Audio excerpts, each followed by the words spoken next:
When Cole passed away in 2021, nobody was really talking about fentanyl. You may had heard the word, but you didn't really know, or we didn't know what it was. We just heard. And for me, I thought it was a random thing that maybe like it wasn't in all the drugs. I didn't know at that time it was in 4 out of 10 illicit drugs. Now in 2024, it's 7 out of 10 illicit drugs contain a lethal amount of fentanyl. Those are not good odds at all.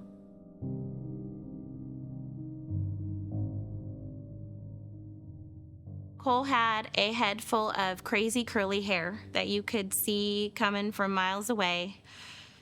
I tried to get him to tame it, and he said, "Mom, the girls like it." They asked me if it's permed, but it's natural. So he let that hair go crazy, and he had a really amazing smile.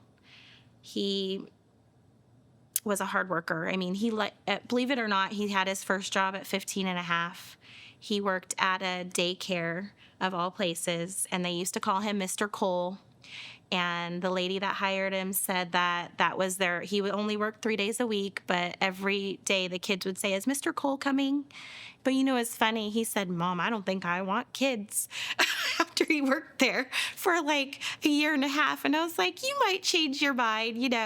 But then as he got older, he had said, "I think I might want a couple kids." But that's when as a parent, you've done a pretty okay job, because they've thought like, "Oh, this ain't all too bad. And maybe he didn't want to have kids because of a lot of the struggles. And, as a parent, you do bash heads with them a little bit. You're trying to give them consequences for their actions and try to teach them. And kids don't like that.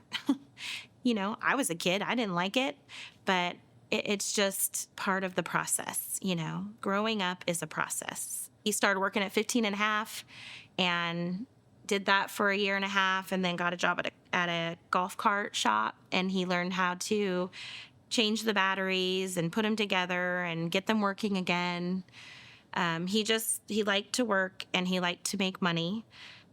He also liked sports. I mean, he played baseball from the age of 4.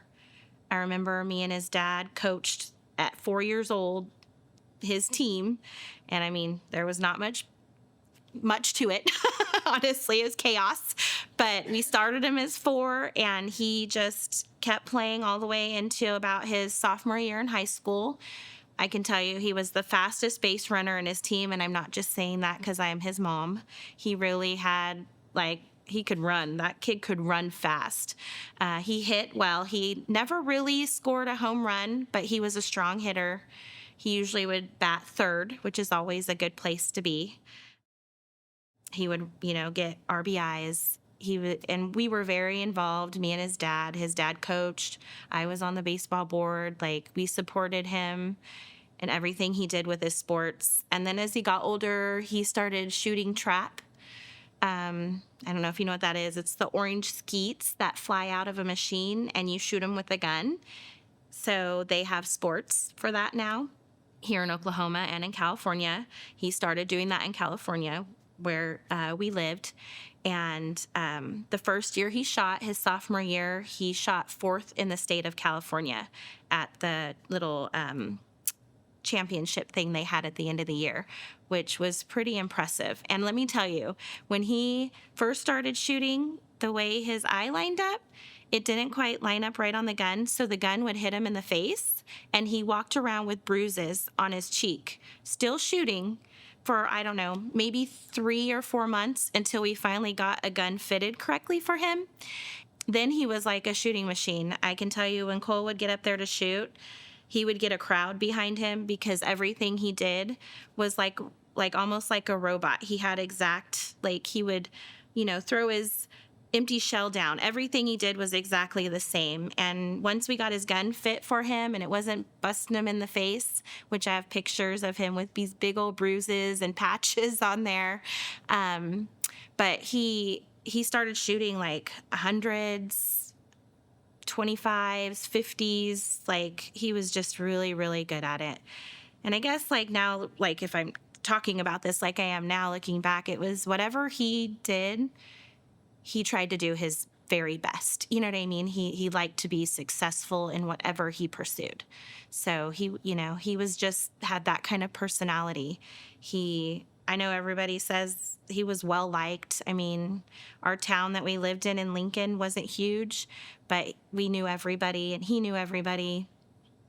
He was just a really good friend. And I mean, yeah, he was not a perfect kid by any means. What kid is, right? But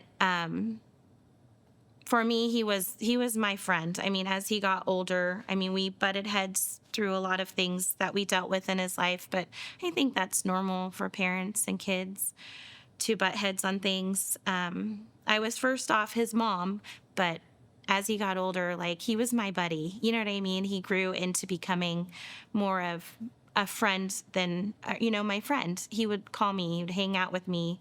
He would come over just to see me and we'd play Uno. He was my friend. Like, now that he's gone, I can tell you, it's hard to not get his texts anymore. Him to text me. That was really difficult for me because it went from hearing from him, I don't know, maybe 20 times a day, just random texts like, "Hey mom, I love this cappuccino blast from Starbucks," or "I think I like," just random things he would text me, like you would text your friend, even though I was his mom.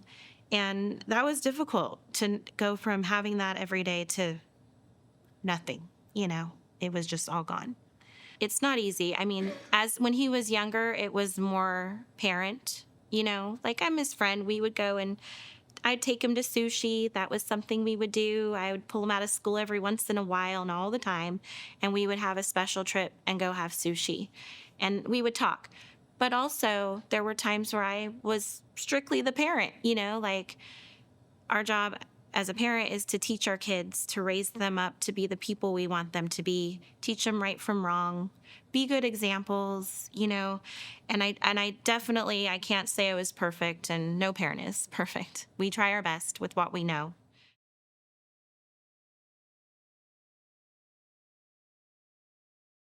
So his dad passed away in 2015. Cole was 12. He was like 3 months away from being 13. And his dad had drug issues. I was married to his dad for 13 years, and he struggled throughout the 13 years. And finally, he, back then they used the term overdose, but now I've seen it as in a different light. But back then they had put on his death certificate, his dad's death certificate, he died from methadone overdose. So he was in a rehab, and he decided to go on to Craigslist, because at the time that's where you would get it, I guess. And he bought it, and he took too much of it, and it took his life. So when that happened, Cole has a brother and a sister. Cole is the oldest. He was 12, almost 13, and Cole changed. Cole's personality, everything about him changed. I want to say he took it the hardest. I think all the kids took it hard, but he was the one that you could really see it. Back then I was divorced from his dad. We had been divorced for 9 months when it happened. I saw a major change in Cole. I back then, I mean, I had lost my ex-husband, and I remember how much remember seeing it affected Cole, because that's when everything kind of started. He started getting very depressed, very quiet, withdrawing from friends. Right now, when I think back, I think, man, I didn't really understand, but now I understand that I've lost Cole, how exactly Cole felt. And I could only imagine how he could have handled it at the age of 12 and 13. He was pretty much 13 almost. And I mean, in that adolescent mind, it had to have been so hard, because looking back, he reminds me of myself now that I've lost Cole. So I get it. I get it even more. So Cole lost his dad. He started, like I said, getting depressed. isolating, not wanting to play sports that he had played before. I still pushed him to do it, and he did, but it wasn't the same. He started experimenting with, we caught him with a girl from school in 8th grade, her Adderall. Now, to this day, back then I thought it was hers. Who knows? Maybe it was not hers. I'm not sure. But he had admitted that he was taking Adderall from a girl at school, and this is in 8th grade. And it just kind of escalated. And with Cole, it seemed like it was a roller coaster. He would have ups and downs. So he started having issues, being depressed. I got him help at a counselor, but the counselor told me if he doesn't want to talk, I can't make him and I can't help him. And hearing that as a parent, I cried and I begged him, like, you really need to talk. But he just didn't know how to put it into words at the time. And that led to even more experimentation. So he started experimenting with marijuana. We caught him. He came home high one time. I went and got his stepdad, and I was like, come here, Cole's on something. What is he on, And we found out it was marijuana, so we ended up calling my dad. I got on Cole's phone right away, looked, and we were able to find on Snapchat who he had been talking to. So we went to the house, me, my dad, and my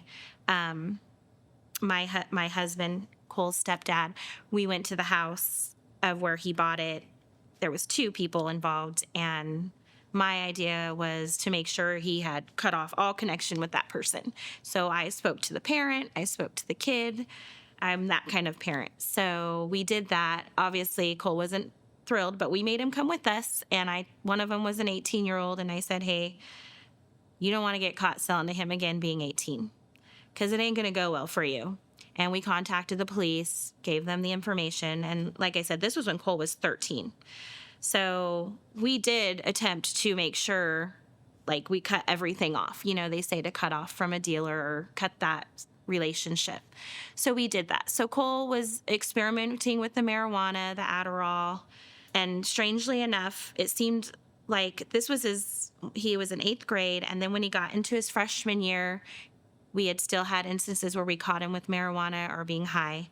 And also, he was robo-tripping. I don't know if you've heard of that.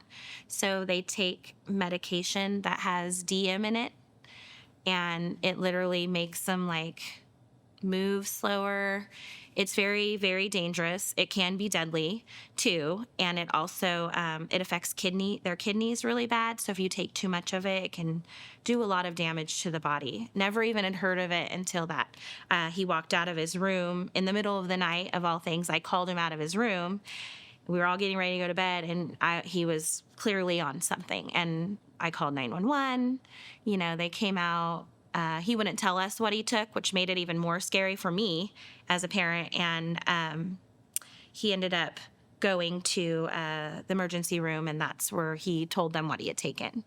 So he was obviously experimenting, and part of my mind thought kids do experiment. It is normal and natural. And I thought, maybe this is just a phase. Cole also, along with, the emotional traumatic event with his dad and then experimenting with drugs, he also developed an eating disorder. He became anorexic, and I don't know if anybody's experienced someone with an eating disorder. It's awful. I felt bad because I didn't realize he was as thin as he was, because when he got his thinnest, I would see him eating dinners with us, eating breakfast.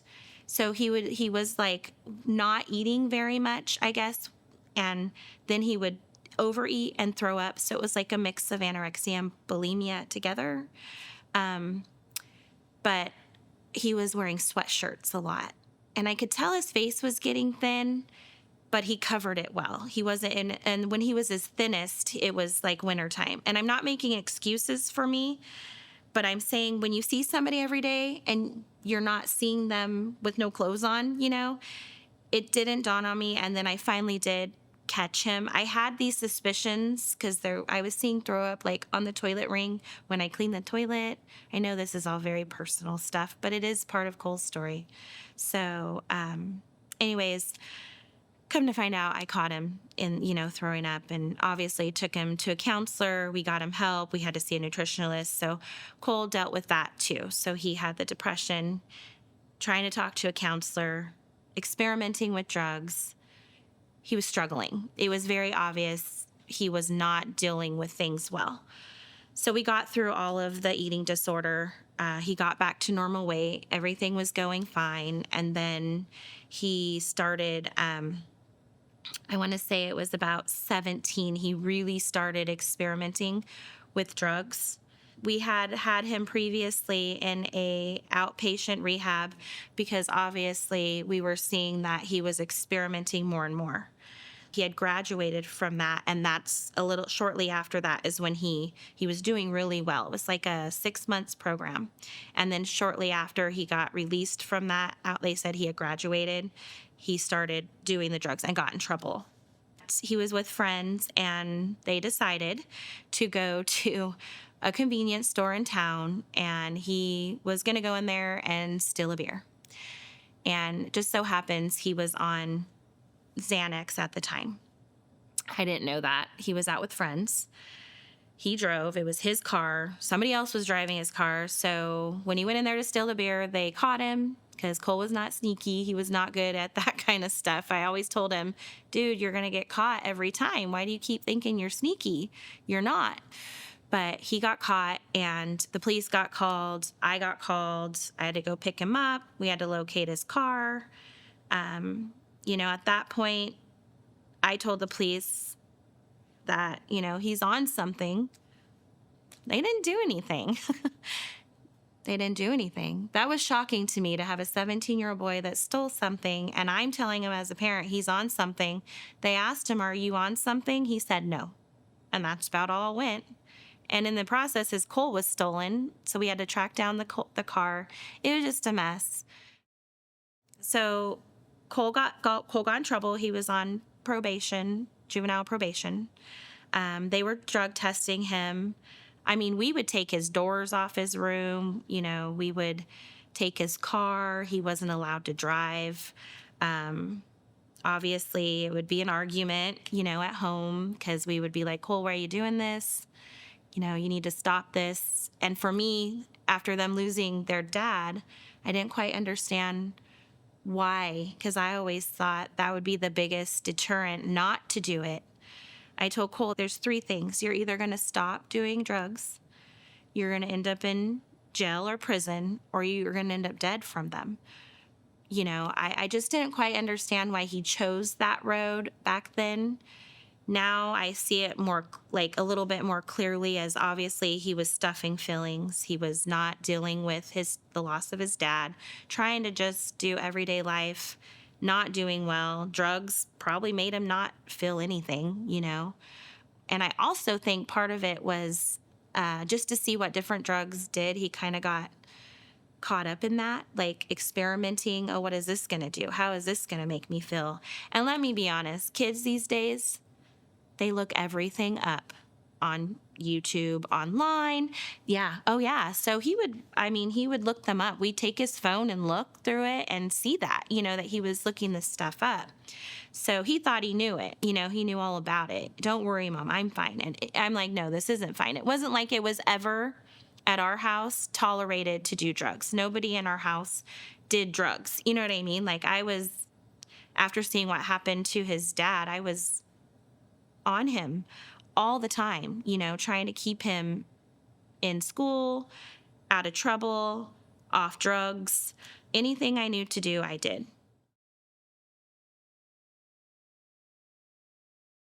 So once he stole the Xanax, stole the beer and was on Xanax, he ended up going and staying at my parents' house, which lived like 10 minutes from us. And this is when he was 17. And my logic was, my parents lived 10 minutes from me. I was going to see him all the time. And I thought that possibly having a man, Cole loved his stepdad, my husband, but he didn't want him to be his dad, like try to make him, like tell him things, like, hey, you shouldn't do that, or discipline him, I guess, in any way, not in a bad way, but, like be involved in anything disciplinary with him. So, and he just wouldn't listen to him. It was just a constant, like, friction, I guess. You know what I mean? So I thought, well, maybe he needs a man authority figure that he'll listen to. So that was the theory. He wanted to be there. Okay, maybe he'll do better here. You know what I mean? Maybe with my dad's authoritativeness over him, it would be a good thing. So we did. We agreed. We let him go there. I didn't think at first that he was going to be there for very long. Like I thought that, he'll be back. I'll have him back home in like 2 or 3 weeks, but he didn't want to. He wanted to stay there, and I was okay with it, And I have to be honest, like, when you have someone you love that is experimenting with drugs, the whole family goes through it. So Cole had a younger brother and a younger sister. Cole was the oldest. And after he left the house, it was very peaceful. And I don't mean that bad against Cole at all. It was just peaceful. Like, there was less stress. There was less arguing. There was... The stress was gone. And even his brother and sister had said, Mom, it's so calm here. Because at one point I had talked about having him come back, and my daughter said, Mom, I don't know if I can deal with that, like the drama of everything. Because there was a lot. If he was doing a drug, it was a hostile environment. Cole could go from being like the sweetest kid to not nice at all, just saying mean things, being loud, breaking things. You know what I mean? Maybe you don't know what I mean, but I'm saying that's how it was in our household when he was doing drugs. So he lived with my parents, and he was 17 at the time when he did that. He stayed there, and he was on probation, so they were drug testing him. But I think there was a few drug tests Cole did not pass, and they did put him in another outpatient program, but it was aimed for adults. And keep in mind, at this time, this is right after COVID happened, so it was really difficult to get him into like an inpatient. I sat on the phone 3 days calling in California, which is where we were. And I couldn't get anybody. I couldn't get my insurance to send him into a live-in rehab. Like, I couldn't get anybody to take him locally around us unless I wanted to pay like $5,000 for a week. Well, I'm not rich. I can't afford that. So that's why we leaned more towards outpatient programs. And when he got in trouble, I always hoped that they would put him in it. I always would ask, like, can you put him in an inpatient program? That never happened. It was the outpatient. So he got an outpatient program, but he did test dirty a few times. And I remember one day my dad called me and said that Cole was talking out of his head. We ended up going to the emergency room, and they ended up putting him into a psychiatric ward because they said that he was having a manic break, I guess. So at that point, they put him into a mental hospital, and it was all about medication, trying to figure out what medication. He was also experiencing like high anxiety. I'm anxious, but his was like on the highest spectrum possible. Like, he just couldn't handle it. It was awful to watch my son go through that. You want to help them, but you don't know how to help them. So they ended up putting him into psychiatric ward. And they got that all like with medication. It was a rough road. I mean, it took a while for them to figure out the certain type of medication he could take to control the anxiety and get rid of the manic part. And at that point, they diagnosed him as being bipolar because he had been depressed in the past, and then he had this higher spectrum of manic break. Cole had asked me once we got all him leveled out, all his medication, he was able to go back home to my parents. He said, Mom, do you think that I created this bipolar in me. And I was like, what do you mean? And he's like, I had read that if you take certain drugs, it can cause people to have bipolar issues. And I said, I don't know. I had never even knew that, but he did. And to this day, I didn't know we will never know, but I like to share that because that is a possibility. Some people, I say mental health and drugs sometimes go hand in hand. It's sometimes you have mental health issues and you use drugs to feel better. And sometimes people use drugs and they create mental health issues in those people, at least far as what I have seen. So with that being said, he was back at my dad's. He was on a better track. He was doing a lot better.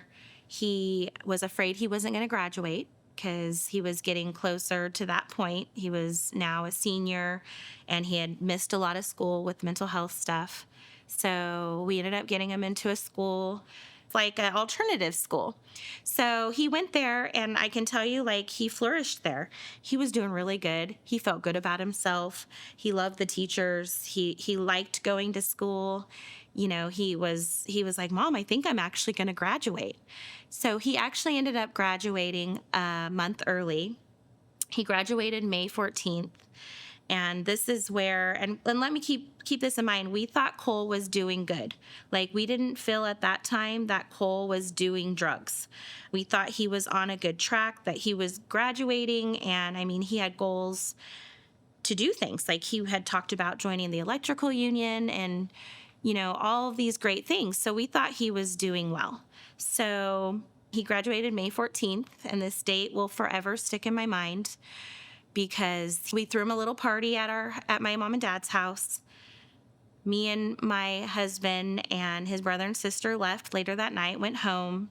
I was in bed. I got a phone call at 12:45 in the morning, and it was my dad. And he said, Becca, get over here. Cole's not breathing. So I jumped out of bed, didn't even put my shoes on. I told my husband, Cole's not breathing. I have to go to my mom and dad's. And I jumped in my Jeep.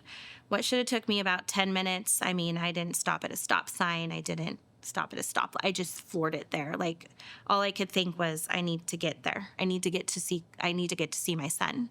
So I pulled up to the house, and there was, it's like it was a parent's worst nightmare. Flashing lights, ambulance, police, fire trucks, just you name it, they were there. I remember running in to my parents' house, and as I came in, they were essentially dragging Cole, not dragging, but, like bringing him out from the bedroom and laying him down in the hallway, like between the living room and the kitchen. And I was told I was a panicked mess, crying, obviously. I was told when I got there that they were working on him, the EMTs, and they said that he didn't have a pulse, they couldn't detect a heartbeat, and he wasn't breathing. So when you tell a parent that, I thought he was gone. I wanted to touch him. They said you couldn't. I don't listen, so I just went and touched his foot. And I remember because we lived in a small town, Lincoln, California, and I knew one of the firemen. So I said, hey, he's done drugs in the past. So I'm holding Cole's feet here. Well, as soon as I said that, I'm pretty sure they gave him Naloxone intravenously, or Narcan. It's the same thing. At that time, I didn't know that was the name of it, but now I'm pretty sure that's what they gave him in his IV. And let me say, they were working on him, everything. I thought all I could say was, please, Cole, don't leave me. Please come back. I remember just saying those words, like, please don't leave me, in tears, thinking in my head, oh my God, he's gone. My son is gone. So they gave him the Naloxone, and Cole sat straight up. And I know you may have heard, or you may have not heard, that they say people do that when you give them Narcan or Naloxone, which is the same thing. They sit straight up. Well, he did.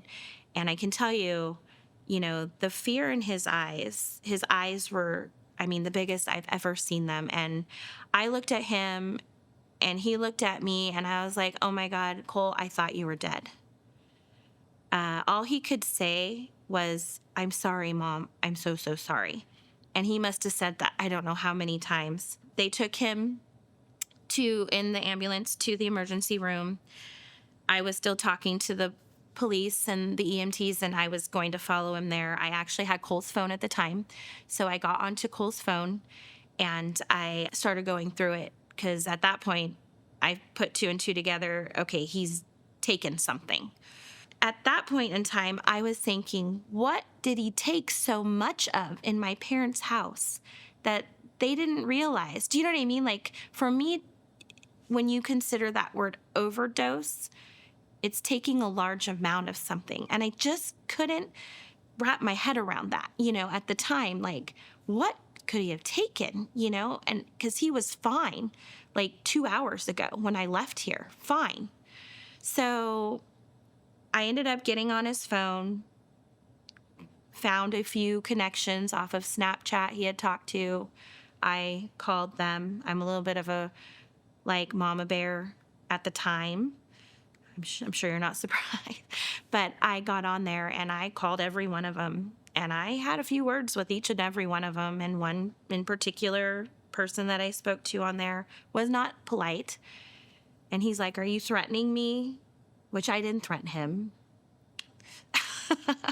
But I said, "I'm not threatening you." I said, "But if you'd like to come over here and talk, I have the police right here. I'd be glad to talk with them." And then he just hung up. So I gave all of that information to the police officer of who I had seen on my son's phone in hopes that they would look into it. They said they would. Now, whether they did, I never heard back. So I don't know what they did with that information. I ended up going to the emergency room. And when you take something that has fentanyl in it, which I guess I should say, we didn't know it was fentanyl. Because, like I said, nobody in our town had I heard of ever died from anything with fentanyl in it. So the first time we heard the word fentanyl was when we were sitting there and Cole's hooked up to hook you up to machines, checking your oxygen level, your blood pressure, all that stuff, IVs.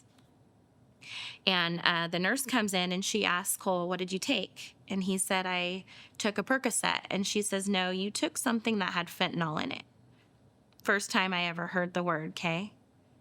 Sitting there as a parent, I didn't even, and I don't know why to this day, and I feel a little bit guilty about that, ask, "What's fentanyl?" Do you know what I mean? Like, what is that?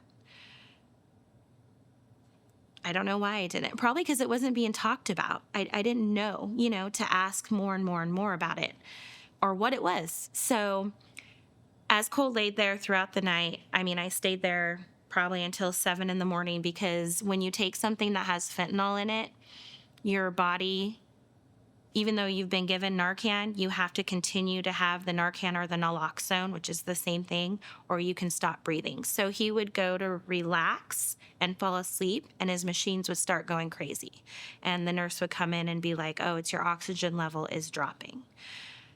What I know now, I now realize what that was then, but we weren't being even educated in the emergency room on why that was happening. I just thought it was from whatever he took. So Cole got out of the ER the next day, and the doctor didn't talk to us about fentanyl. They asked if he was trying to hurt himself. That was about the gist of it. He said no, and that was it. We didn't get a box of Narcan. We didn't get educated. We didn't get told anything about it, which now is frustrating to me, knowing what has happened to my son. So we go home, and Cole was afraid. I can tell you that scared him. I want to say, so that happened in May. For 2 or 3 months, he was even afraid to take naps in his room. It scared him, and I thought, and as what I had been taught about drugs is everybody has to hit their rock bottom. Well, I thought that was probably his rock bottom. He's never going to try drugs again. And even to this day, I didn't even really look into fentanyl because nobody made a big deal about it, and we weren't talking about it. It wasn't on the media. We weren't being educated. And for me, like I had said, I felt like it was maybe a random thing. Like it was random. It doesn't happen to people. This is just a random pill he got.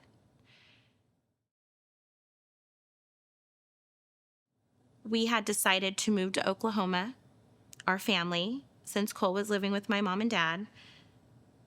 me and my husband and Cole's brother and sister, we were going to be moving 3 weeks before them. My parents and Cole were moving with us, but they were going to be about 2 to 3 weeks behind us in the move. And Cole was going to stay and help them pack up and get out because my parents are, in their 70s. So that was fine. We had decided on that. Cole, like I said, was on juvenile probation. And he, in order to get off of juvenile probation and move out here to Oklahoma, he had to go to juvenile hall for 15 days. So that was the deal. So they put him in juvenile hall. He was in juvenile hall for 15 days. He got out. Seemed like he was in good spirits, wasn't going to be doing anything. It was a couple days after he got out that we noticed that he was possibly experimenting with stuff again. And at this time he was 18 and he was still on juvenile. Well, now he wasn't because he was out, but he, as an 18-year-old, they allowed him to go into juvenile hall. So anyways, he, once they turn 18, you can say stuff, but they think they're an adult. So it's like, you're trying to tell them, but you can't force them on certain things, Obviously, I had said, Cole, do you need help? We can get you into a program. I ain't doing that, Mom, So we were getting ready to move. We were supposed to move September 2nd. So September 1st came around, and I was going to go see Cole at my parents' and visit with him before we left. And he was a little nervous about us leaving because he'd never been 2-3 weeks without talking to me. He was my buddy, like I said, And I said, well, Cole, if you miss us, then we'll just fly you out and Grandma and Papa can finish up. So don't worry. So he wasn't worried. He was actually excited about moving. He had already looked into joining the electrical union out here in Oklahoma. He was talking about renting a place. He had told me he was going to adopt a dog from a rescue. And we were talking about what size, what type he was wanting. So what I'm telling you this is because he had plans. He had plans of things he was going to be doing. And so when September 1st came around, Cole was like an all or nothing kind of kid when it came to drugs. So he wasn't allowed to vape. He wasn't allowed to do marijuana, anything like that. It was all or nothing. Well, my dad caught him vaping at his house and told him, you either need to throw that away or you need to leave. So Cole says, I'm leaving. So Cole left. He went and got a hotel room that night. I knew he was at the hotel room. I had offered him to just, hey, why don't you just come with us tomorrow and move? We're going to be leaving tomorrow. Why don't you just stay here and we'll all go together and Grandma Papa will be fine. We'll get it handled. And so Cole was like, no, Mom, I'm going to stay in a hotel. It's fine. He used his own money. And I was like, okay. So Cole came and saw me before he went to the hotel to say bye to me, essentially. I could tell he was not in a good place. I could tell he'd been maybe using something that day. I wasn't quite sure. But I remember I hugged him before he left and I told him I loved him and, I'd see him in a couple weeks and I talked to him and I'd said, I expressed it. I remember hugging him and thinking I didn't want to let him go. I wanted him to stay with me. You know what I mean? And maybe somewhere deep down, who knows? I don't know. I just remember that last hug being like I was holding on for dear life. And that's how I felt about him. I was worried about him. And he ended up leaving, going to the hotel. I spoke to him over the phone. I had said, hey, Cole, let's reset. Let's just, I know you've been struggling the last few days with stuff. Let's reset and let's just start over and start fresh. And, you're a great person. You have a whole future ahead of you. I was trying to build him up and give him hope that, hey, you can stop this at any point in time, So he ended up going, he says, well, thanks, Mom. So we ended on, a good term. He did end up calling my dad and apologizing for vaping in his house that same night. So this was September 1st. And then saying, hey, can I come back tomorrow? And my dad said, of course you can. Thank you for calling. We're trying to keep you safe. That's what we were doing. So Cole went to the hotel room, and the next morning we got up and he was supposed to come and say bye to me. We were supposed to leave at 8:30. We were running behind. When he didn't show up at 8, I started texting, calling him. We were still packing up the last, when you move, packing up the last few things. And he, he was like, he wasn't there. He wasn't answering. He wasn't. And Cole is a heavy sleeper. He always has been. So my dad and my husband was like, don't worry. He's just probably sleeping it off. You know what I mean? Like he's fine. But I had that intuition, like that mom's intuition, like this isn't fine. Something's not right. Cole would never let me leave the state without coming and saying bye to me. He was a mama's boy. He would hate that I said that, but he was. He just wouldn't. So I ended up calling. We were actually getting gas, getting ready to leave. And I hated having to leave, not seeing him, but we had to get out. We were already behind. So I called the hotel and I asked him to do a well check on him. And it gets very chaotic from this point because I can't recall every single step of what happened. But I called and they checked and they said he hadn't checked out. They went on there and knocked. He didn't answer. They tried to open the door, but he had the deadbolt locked inside. So then I hung up. I called back a few minutes. I was like, did you get in? No, we couldn't get in. We were waiting for the janitor to come. So I hung up again, still worried about him. I called a few minutes later. They got in and they said, ma'am, I'm really sorry we got in there, but your son was unresponsive. So we called 911. So the hotel he was in Rockland, California.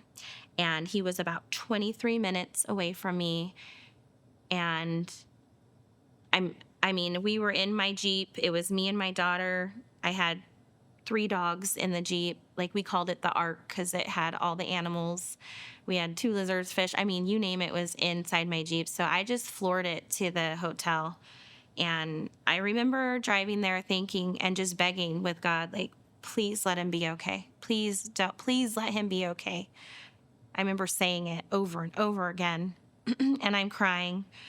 And I pull into the parking lot of the hotel he's at, and I see the ambulance leaving, but no lights were on. And in my mind, I realize, like, that's either a really good sign or a really bad sign. And I think I even said that out loud to my daughter, and I pull up. And she's like, all, just get out and go up there, Mom. So I just stopped the car, jumped out, flew in. They said 2nd floor. I went up there. And when I got up there, I wasn't allowed to go into the room. They had the door kind of propped open between the bathroom door and the main door. All I could see in there was his foot. And there was an officer that met me at the door and said, ma'am, your son has passed away. I hate talking about this part. This part gets me. I can talk about a lot of things about Cole, but this part, it's the worst day of my life. So I wanted to see him. Sorry. But I couldn't see him. They wouldn't let me in because they said it was a crime scene at that point because of his age and him being deceased in there.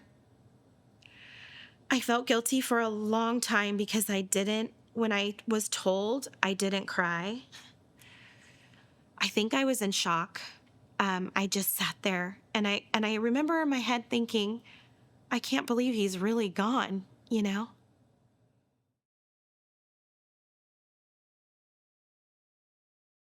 My dad showed up, my husband showed up, my dad was bawling. I was still there like, I don't know, just like I had nothing, I was trying to wrap my head around the idea that my son was never going to be here. Like, how could this be happening? So I asked the police officer what he looked like, and they said that, he was laying there, and he explained how he looked, and he said he looked peaceful and that he looked like he had just fallen asleep. So knowing that I had been told about fentanyl, when I went back, I didn't even stay the whole time because they had to wait for the coroner to come, and I was a wreck. I ended up driving myself, probably wasn't the smartest thing, back to my parents' house because we didn't have a house to go to since we sold it. So we ended up living at my parents' house for about a month until I got Cole cremated. But we did try to call the sheriff's department a couple days after Cole passed away. I had started thinking, like, this has to be that fentanyl, that F word. So I had my dad call and try to get them to investigate. And we were told we had to wait for the autopsy, the toxicology report to come back. And that could take 3 to 4 months. So in the meanwhile, I reached out to a mom that I know that had lost her son. And let me tell you, we weren't really sure it was fentanyl. They say there's stigma that's surrounding around when someone's doing drugs. And man, did I feel that. When Cole was going through everything he was going through, I didn't want anybody like outside of our family to know. I don't know if it was so much for embarrassment for me and our family, but more like I didn't want people to judge Cole, or not let their kid hang out with Cole because he had been, known to experiment with drugs. So that stigma is really real, and even at Cole's celebration of life that we had a few weeks after he passed, I didn't talk about it. And I wish if I could go back that I would have. But I didn't know. I didn't know for sure if that's what it was. We just didn't know. We knew that it probably had something to do with the drug thing. Because what 18-year-old boy that was healthy would just die in his sleep? And we knew he had been experimenting. So I had reached out, like I said, once I got his toxicology report back, I reached out again. I got a detective from the county. He was supposed to look into it. It was not a good experience. There was very limited things they were willing to do, and I was not happy with that. And after being part of the groups and knowing what other families had done, it inspired me to push more and more. I believe everybody deserves justice. These are not overdoses. These are poisonings. My son did not know he was taking fentanyl. Had he heard of it? Yes. Did he think it was in there? No. How do I know that? Because I know he was asking. I have his phone now because it was given to me from the police after they pulled everything off of it. And I have texts from him and other dealers, him talking to them saying, is this real? I don't want to black out. And them showing him bottles of supposedly sealed, prescribed type bottles of, I think the one that I remember is a muscle relaxer that it's addictive. It's a drug and it's not meant to be shared. And the guy's like, oh, I just popped the seal. Or, hey, if you took a Xanax and this happened, well, I'll give you a real one. I don't think a lot of parents are realizing what's going on our kids' phones. And I didn't until I got my son's phone back because they're all using Snapchat. And I really got to see some of the things that's going on. I thought Snapchat was a fun app of different filters, but there's so much hidden stuff to that and ways our kids are being reached. And I just, it's an eye-opener to me. And did I check his phone? Yeah, but they delete stuff off there too. It disappears. Unless you screenshot it, which it tells the person you screenshot it, or you touch it.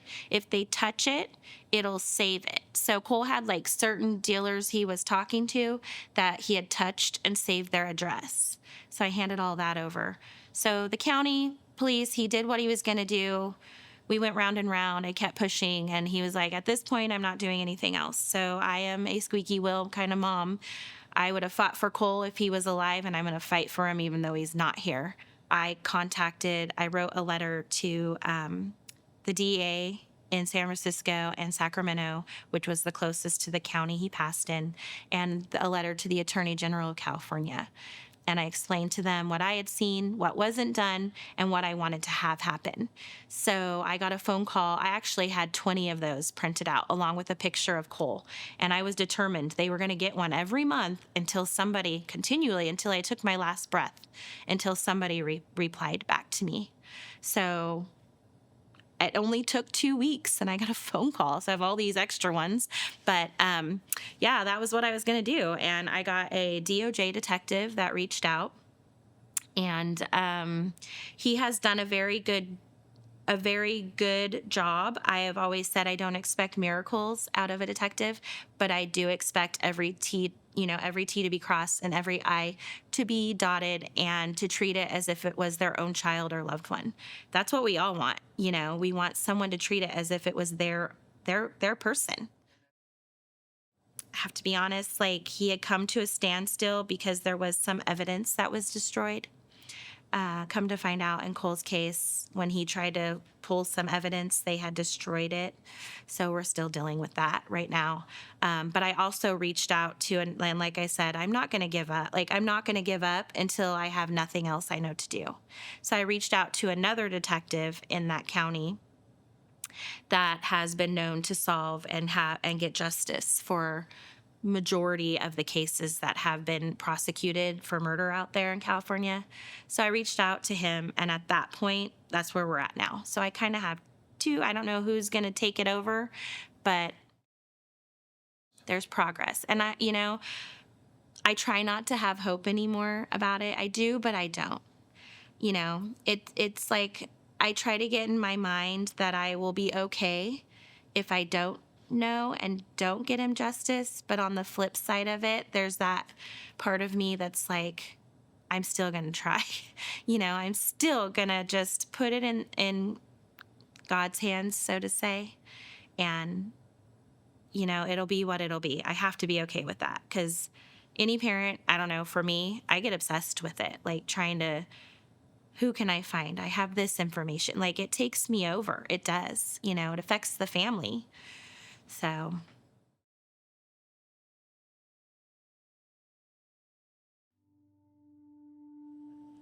if you're struggling, get help. There's help out there because fentanyl has changed everything. It really has. Drugs, you can no longer experiment with them. You could definitely lose your life to them. And you have a family out there that loves you. And I would give anything to have my son here today. And for parents out there who think, maybe you're watching this and think, not my kid, this won't happen to my kid, or how depressing. I've heard that from a parent before. It's really depressing when you lose a kid, number one. That's the worst depression you can ever go through. And secondly, don't think, not my kid. It can happen to anybody. It really can. And, be in your kids' business, look in their phones, monitor if you allow them to be on social media apps, monitor what's going on, check on them at night, look for the red flags. Nobody wants to live with guilt. When people die, that big guilt word, everybody goes through it in one way or another, no matter how they die. And I have guilt about things. It used to haunt me really bad, but then I had to realize it's a rabbit hole and I can't change it. But I can tell you one thing. I know that I did everything I knew to do to make my son safe.